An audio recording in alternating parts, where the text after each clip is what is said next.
महाराष्ट्र में बीजेपी को जोरदार झटका, उल्टी पड़ी चाल, गिर जाएगी सरकार। हाथ मिलाने को तैयार हुए एकनाथ शिंदे और शरद पवार। एकनाथ शिंदे को हटाने का था बीजेपी का प्लान, तभी शिंदे गुट ने कर दिया बहुत बड़ा ऐलान। मुख्यमंत्री की कुर्सी जाने से पहले बीजेपी की कुर्सी हिल गई, घबरा गए मोदी।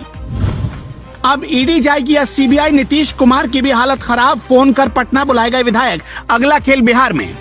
अजित पवार बीजेपी के साथी क्यों बने? क्योंकि जब से शिवसेना को तोड़कर एकनाथ शिंदे के साथ आई बीजेपी, तब से महाराष्ट्र में उसके लिए सब कुछ अच्छा नहीं हो रहा।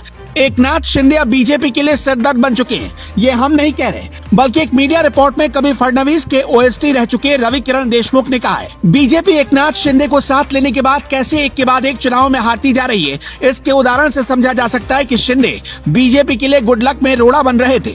अंधेरी के उपचुनाव में बीजेपी ने उम्मीदवार तक नहीं उतारा। शिवसेना उद्धव गुट के उम्मीदवार ऋतुजा लटके ये चुनाव जीत गई। नागपुर और अमरावती में हुए एमएलसी चुनाव में भी शिवसेना, शिंदे और बीजेपी दोनों दलों के उम्मीदवार हार गए और कांग्रेस के प्रत्याशी जीत गए। इसी तरह पुणे के कस्बा पेठ बीजेपी के लिए सबसे पावरफुल सीट थी, इसके बावजूद वहाँ कांग्रेस का उम्मीदवार जीत गया। मतलब इसका इनडायरेक्ट मैसेज यही है कि एकनाथ शिंदे सरकार से लोग खुश नहीं है और बीजेपी अपनी मजबूत पकड़ वाली सीटों पर भी हार जा रही है।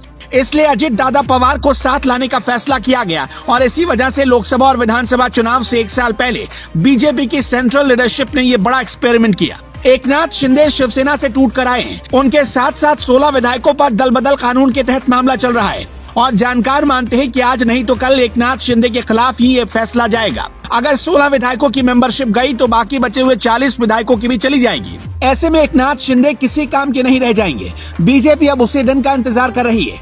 बीजेपी की चाल के बारे में एकनाथ शिंदे को भनक लग चुकी है, इसलिए वो अब शरद पवार के जरिए एक नई राह तलाशने की तरफ बढ़ चले। कुछ मीडिया रिपोर्ट्स दावा कर रही है कि भविष्य में जैसे ही एकनाथ शिंदे को लगेगा कि उनकी कुर्सी पर खतरा है, वो ऐन वक्त पर पासा पलट देंगे और ऐसे वक्त में दल बदल कानून से भी बच सकते हैं। एकनाथ शिंदे और उद्धव ठाकरे हाथ मिला सकते हैं और शरद पवार इसमें कड़ी का काम कर सकते हैं। शरद पवार के लोगों ने एकनाथ शिंदे से संपर्क भी साधना शुरू कर दिया। एक और दावा किया जा रहा है कि अगले 8 से 10 दिन में महाराष्ट्र में फिर से एक शपथ ग्रहण समारोह होगा। इससे पहले एकनाथ शिंदे सीएम पद से इस्तीफा दे देंगे और देवेंद्र फडणवीस महाराष्ट्र के नए मुख्यमंत्री बन सकते हैं। शिंदे गुट का राजनीतिक अस्तित्व जल्द ही खत्म हो जाएगा। मौजूदा सरकार चाहती है कि देश की सबसे अमीर महानगर पालिका यानी कि बीएमसी पर उसका कब्जा रहे।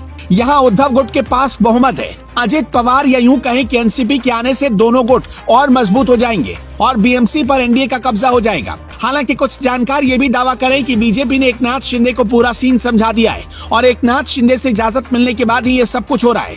यानी महाराष्ट्र में जो भी हो रहा है इसमें शिंदे गुट की सहमति है। बिना उनके बीजेपी इतना बड़ा रिस्क नहीं ले सकती। शिंदे सरकार मंत्रिमंडल विस्तार भी करने वाली थी, लेकिन ऐन वक्त पर अजित पवार का आना साबित करता है कि बीजेपी को अंदेशा हो गया है कि वो विधायकों की अयोग्यता पर आए फैसले को चैलेंज नहीं कर पाएंगे।